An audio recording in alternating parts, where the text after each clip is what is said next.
what's going on, guys and girls? Hope everyone had an awesome day. And today we're going to talk about how you can increase your muscle mass, how you can increase your endurance, your longevity, and also increase your focus, your concentration, and creativity, and more. And if this topic interests you, if you think it would help people you know, go ahead and share it or tag somebody in the comments. So tonight we're going to talk about one of my favorite biohacks. I don't have just one favorite one, but this biohack is going to help you increase your muscle mass. It's going to help you increase your endurance, your longevity, and also improve your focus, concentration, and creativity. So can anybody guess what I'm talking about? Type in chat if you know what I'm talking about. Hey, what's up, Jill? So I'm talking about the sauna, using a dry sauna. So so many benefits. So tonight we're going to get into why you might want to consider using the sauna as a part of your wellness protocols. So first off, if you're looking for research on it, it's also called hyperthermic conditioning. But regular use of a sauna achieves all these things that I mentioned and all the things that are listed in the intro here. So let's talk about a couple of them. And I'm not sure if you guys saw the video I posted last week or not, but I posted a video of me squatting 315 pounds. And I had a little story that when I was in college, I started lifting weights. So around 2021 or so, when I should have been physiologically my strongest. So I was young, naturally higher levels of testosterone, and I was able to max 315 pounds on my squat once. I think maybe I did it like 2 times in a row once, but that was it. Now I do 5 sets of 5 of 315 pounds. I could go higher, but that's high enough for now. I'm actually switching up my workout. But anyway, one of the secrets, one of the things that has allowed me to increase my muscle mass, to increase my strength, is some of the things I shared in my last Facebook Live on increasing testosterone, but also use of a sauna after my workout. So heat. So there are 2 ways to build muscle. One is by doing resistance training, which is lifting weights. The other is by exposure to heat, such as in a sauna. And the reason for that is the heat from the sauna actually increases protein synthesis. So when you combine the 2 of lifting weights and using the sauna, they have a synergistic effect. It enables you to grow and put on muscle mass even faster. So it does this a couple different ways. So I mentioned the heat increases protein synthesis. The heat also increases something called heat shock proteins. So heat shock proteins have a number of benefits. They help with protein synthesis. They also help with protein repair. So just being exposed to different things cause damage to your proteins. Heat shock proteins repair the damage done. And heat shock proteins are also a very potent antioxidant. So the higher your levels of heat shock proteins, there's an association with higher levels of heat shock proteins and longevity. So if you are able to increase the heat shock proteins circulating in your blood and in your body, you can extend your life and live a little bit longer. So not a bad deal. Sauna use also increases human growth hormone. So human growth hormone is critical if you're trying to put on muscle mass. It has a number of other benefits as well. Growth hormone is also anti-aging. And a lot of wealthy people pay good money to have growth hormone injections. And that's really not such a good idea because you do get some good short-term benefits. But when you take an exogenous growth hormone, that can actually increase your risk for cancer. When you do endogenous, when you make it in your body naturally, there's no risk. You get all the benefits. So I'm going to share in just a few minutes one of the studies they did on how people increase their growth hormone by 500%. But first, let me share some other benefits of growth hormone. It increases muscle, which I mentioned. It makes stronger bones. It also speeds up the healing of your bones. So if you break a bone and you have lower levels of growth hormone, you're not going to heal as fast. If you have higher levels, you're going to heal faster. Hey, real quick, thanks so much for checking out my video, and I hope you're getting lots of value and learning some cool stuff. If you're having challenges with your health, I can help. The main thing I help my clients with is improving their energy at the cellular level. So I'm talking about your mitochondria. And what we know from the latest research is that 85 to 90% of all disease is caused by poor mitochondrial function. So when you fix your mitochondria, you improve your energy and everything gets better. If this is something that you'd like help with, there's a link to my calendar in the description below. Go ahead, you can schedule time for us to talk, and if it looks like we're a good fit, I'll tell you about my program, and if it's something you want to do, we can start working together. I look forward to meeting you, and now, back to the video. It also increases your ability to lose weight. It's good for cardiovascular health. So the higher your growth hormone, the less your risk for cardiovascular disease. It improves erectile dysfunction. It's also good for improving your moods and cognitive function. So you think better when you have higher levels of growth hormone. So lots of benefits for growth hormone. The other benefit of the sauna is it increases your insulin sensitivity. So a lot of people today have diabetes. When you become insulin resistant, that brings on diabetes.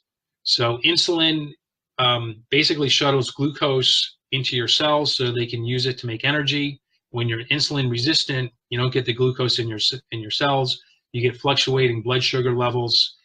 You crash. You don't feel good. But insulin also has some other properties. So some of the other benefits of insulin is it increases protein synthesis. It also decreases the breakdown of proteins. So when you work out, for example, you're actually tearing down some of your muscles, breaking down some of those proteins. The heat from the sauna increases your insulin sensitivity, and it prevents your proteins from breaking down as much. So that's one of the reasons you're able to pack on more muscle. Another benefit is it increases your norepinephrine. So norepinephrine is basically, it's in your brain, and it vasodilates your blood vessels. So it increases blood flow in your brain. And a lot of people notice when you spend time in the sauna, you think a lot better. And the reason for this is because you've increased your blood flow in your brain. You're getting more blood, more oxygen in there. This also helps your brain to detoxify by having that decreased blood flow. So lots of benefits there. It also increases prolactin. Now, prolactin increases your myelin levels in your brain. Myelin is a protective nerve sheath that protects your brain, and this actually increases your ability to learn. Myelin is also somewhat protective against EMFs. So a lot of people, people with multiple sclerosis, for example, have a breakdown of myelin. They tend to be a lot more sensitive to EMFs. So I haven't seen any research on this, but it would make sense based on what we know that spending time in the sauna can help mitigate your risk from EMF exposure. Now, something to bring up around that is in a dry sauna, there's a heating element that does put off EMFs. So ideally, you want to sit as far away from that heating element as you can, so you reduce your exposure to any EMFs. Sauna also increases BDNF, which is brain-derived neurotrophic factor. So this increases your brain cells, your neuroplasticity, which is your ability to build new neural pathways. So when you learn something, the brain is plastic. When you learn something, you literally reshape the brain. You build these new neural pathways. So an increase in BDNF helps improve plasticity, brain cells, and it essentially helps make you smarter. It increases learning, memory, and your ability to reason when you increase your brain cells. The other benefit of sauna use is it increases beta endorphins. So beta endorphins are a natural opiate that your body makes. So when you have a hard workout or when you go for a run, runner's high, that's from beta endorphins. So using the sauna increases your beta endorphins. It also increases your sensitivity to beta endorphins. So you get more of that good feeling that you get from your workout. You know, a lot of people, when they hang out in the sauna, it feels really hot to them, but at the same time, it also makes them feel really good. Now, I want to share a quick research study that they did in Sweden. So people that used a sauna at 100 degrees Celsius, which is 212 degrees Fahrenheit, for 15 minutes, they took a 30-minute break, then they did another 15 minutes in the sauna, increased their growth hormone by 500%. So that's a huge increase. Now, the other thing I want to add on about this is you need to be getting good sleep, because you release most of your growth hormone when you sleep. So you can't just hang out in the sauna and get that growth hormone increase. You also have to make sure you're getting good sleep as well. So make sure you're getting that combination. So sauna use also increases your endurance. So if you are an endurance race runner, heat acclimation is going to increase your endurance. So if you're not heat acclimated and you do something, an endurance kind of sport, and it's hot outside, a lot of people get very hot. So by acclimating to the heat, by using a sauna, you make your body, you improve your thermogenic regulation, which means your body maintains its heat much better. And it does that by increasing your blood flow. It also increases your sweating ability. So it keeps your body cooler so you can perform longer for endurance sports. Some of the other benefits are it increases nutrient delivery to your muscles. So that's another reason that you're packing on more muscle, because you're getting more nutrients to your muscles. You also increase oxygen efficiency. And you also improve, I think I mentioned this earlier, you improve your cardiovascular health. You also increase your red blood cell count. So I've shared in other videos in the past that your red blood cells are basically ferry boats for light. So when you go outside, you get sunshine. Those photons from the sun, the energy is transferred to your red blood cells. And your red blood cells carries that energy to your mitochondria, where you make ATP. So by increasing your red blood cells, you're able to utilize more of the energy from the sun. So many bonuses here. So those are the main things. One thing I want to point out is you want to make sure you hydrate very well before you go in the sauna, because you do sweat a lot. The other thing is I take about a quarter teaspoon of Celtic sea salt before I do the sauna. My water bottle that I bring with me to the gym, I also have a quarter teaspoon of salt in there, which I usually finish by the time I'm done. I get out of the sauna, I usually finish the water by then. So I'm doing about a half teaspoon of salt to help make up for the minerals and the salt that I'm sweating out. So that's what I got. Let's see. We got a question here. Emma asks, what type of sauna do I suggest? What time of day is best to use a sauna? How long should you stay in it? What temperature is optimal? Lots of good questions, Emma. So, I'm not familiar with the different brands of sauna, but as far as like the type goes, I prefer just the dry sauna that has a heating element. The other kind of sauna that's popular is a full spectrum infrared sauna. Now, I've seen a lot more research for dry saunas than I have for full spectrum infrared. Now, infrared, they say that it helps you detox more. The other big benefit of the sauna that I forgot to mention is that it's a great way to detoxify. So you get in there, you sweat, you're basically sweating out a lot of toxins. I've done both kinds of saunas. I personally prefer the hot sauna to the infrared sauna. Infrared saunas don't tend to get as hot, and I feel a whole lot better from hot saunas. So what time of day is best to use the sauna? So it really depends on your goals. I think pretty much any time during the day is good. I tend to use the sauna later in the afternoon, and the reason for that is your body synthesizes protein the best at around 4 in the afternoon. So I tend to time my workouts around 4 in the afternoon, and I do my sauna after the workout. So for me, part of my goal is to increase muscle mass and increase strength. So I time it around that time of day for that reason. I think you can do it pretty much any time of day and get benefit, but experiment. You might find that you do better in the morning or the afternoon or later in the day. How long should you stay in? It depends on how hot it is. So the sauna at my gym gets pretty hot. Today I was in there, it was 90 degrees Celsius, which is, I think, is about 195 Fahrenheit. That's pretty hot. Some of the other gyms I've been to, the saunas tend to be closer to like 150, 160 Fahrenheit.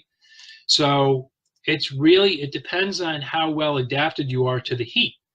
So if you've never done the sauna, start off with 5 to 10 minutes. If you're feeling lightheaded, then you've had enough.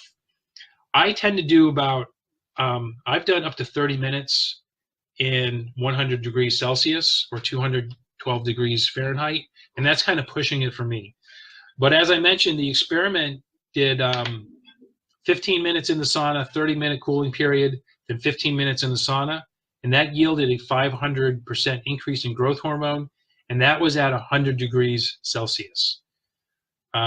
So for optimal temperature, for me personally, I think the hotter the better. But if you're not used to it, you might want to start off with a lower temperature. And it depends. If you have your own sauna, you have more control over that. If you're using a sauna at a gym or a spa or something, you're going to have less control over that. So experiment, see what works best. One other thing I want to point out is you sweat out the most toxins in the first 10, 15 minutes.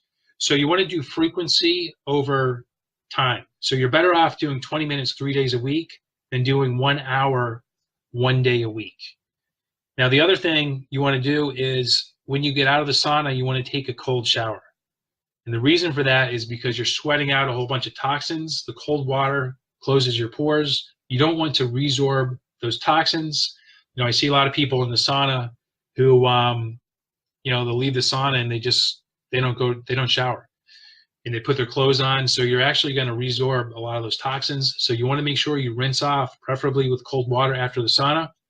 One other thing, I want to talk about sauna etiquette really quick. Maybe when you were a kid, your parents yelled at you for like having the refrigerator door open for too long because you're letting out all the cool air. You know, I see these dudes, they stroll in the sauna, they pull the door open as wide as it can go, and they just let it kind of slowly swing shut. And I can just feel the heat escaping from the sauna. So you want to be polite. You want to go in as quickly as you can because the longer that door is open, the more heat is going to escape. So if you have any other questions, let me know. And in the meantime, I do have an offer to share with you. So if you're a busy professional or entrepreneur and you feel overwhelmed with your health, you struggle with your energy, and you lack the motivation you wish you had, and your goal is to create a lifestyle that builds a solid foundation of health, gives you consistent levels of energy, and the drive you need to succeed in your profession and life, I have an invitation for you. I want to give you the opportunity and possibility to see if you're a good fit for my mentorship program, the Optimal Health Protocol. So how it works is I mentor you over the course of 12 weeks. I provide you coaching, accountability, and guided support through 4 key elements. So element number 1 is self-image design. So your self-image is your mental blueprint. It's the way you see yourself. So if you've been struggling with something for a while, whether it's too much weight, feeling fatigued, lacking motivation, over time, these all become a part of your self-image. And what happens is you try to change, you read about, you hear about something new, you get really excited to try it. Maybe you try it, you get some good results. And then what happens is something stressful happens, and this can literally cause you to relapse. And you fall back into your self-image. So what we do in self-image design is we go deep into your mind, we rewire your brain, and we help you build a self-image that aligns with the person you want to be and supports your growth along the way. Does that make sense? So element number 2 is energy optimization. So pretty much almost everyone I come across today struggles with energy in some form. So the most common thing is feeling fatigue, but low energy also shows up as brain fog, migraines, anxiety, depression, aches and pains, weight gain. These are all tied to low energy states. So in energy optimization, we optimize your nutrition. We also optimize your movement and find the best biohacks for you to increase your energy so you have consistent energy all the time and you reverse your symptoms. The other thing we do there is we identify things in your environment that are robbing you of energy. Does that all make sense? Element number 3 is my brain gut protocol. So a lot of people today have leaky gut. When you have a leaky gut, you're not absorbing your nutrients. So when you don't absorb your nutrients, you're missing out on some of the energy that your body makes. And this impacts a lot of things. It also impacts your hormones. So when you have lower hormone levels, you don't feel as good, you don't perform as well. So in brain gut protocol, we optimize your gut health, we optimize your brain health, and we also optimize your brain gut connection, because when the two don't communicate, you run into problems. So does that all make sense?